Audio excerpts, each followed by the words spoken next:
Hey guys, this is Jonathan, Wrestling Talking and Shop, and welcome back to the channel. Today we're going to do Today in Wrestling History for March the 8th. On this day in 1983, Alpha and Sika, the Wild Samoans, defeated Jules and Chief Jay Strongbow to win the WWF Tag Team titles. That's the early members of the Bloodline.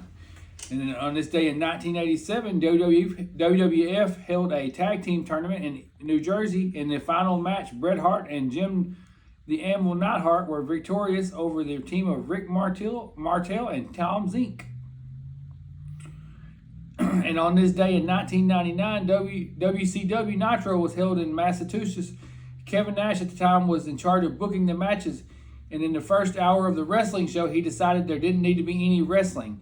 Instead, we got a Ric Flair talking to Arn Anderson segment, Kevin Nash talking to Hulk Hogan segment, a Codan rap video, and Lex Luger highlight reel, among other segments. Thankfully, in the second hour of the broadcast, there were some matches shown, although the main event saw Ric Flair and Goldberg fight to a no contest draw. Pro wrestling's not always beautiful.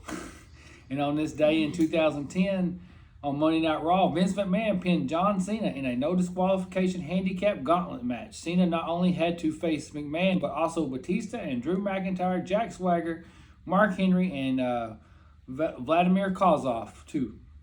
And on this day in 2010, TNA held its Impact in the Impact Zone in Orlando, Florida, and it featured the televised in-ring return of both Hulk Hogan, not wrestled since 2006, and Ric Flair, not since 2008.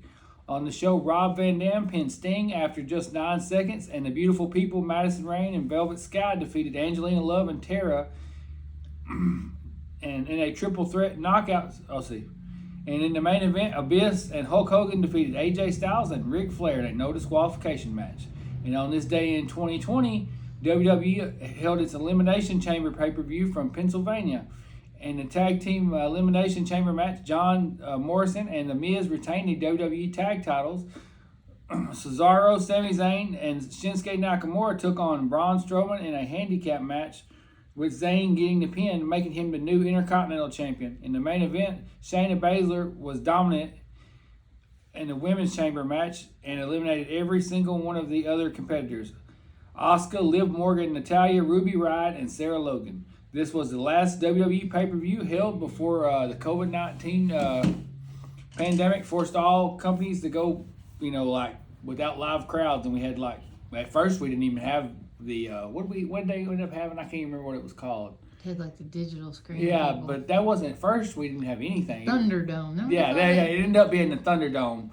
But at first it was nothing. And man, it was tough to watch. And I like pro wrestling. I love pro wrestling, but anyways, you don't realize how big a difference that crowd makes. But anyway, that's going to wrap up Today in Wrestling History. Thanks for watching, guys.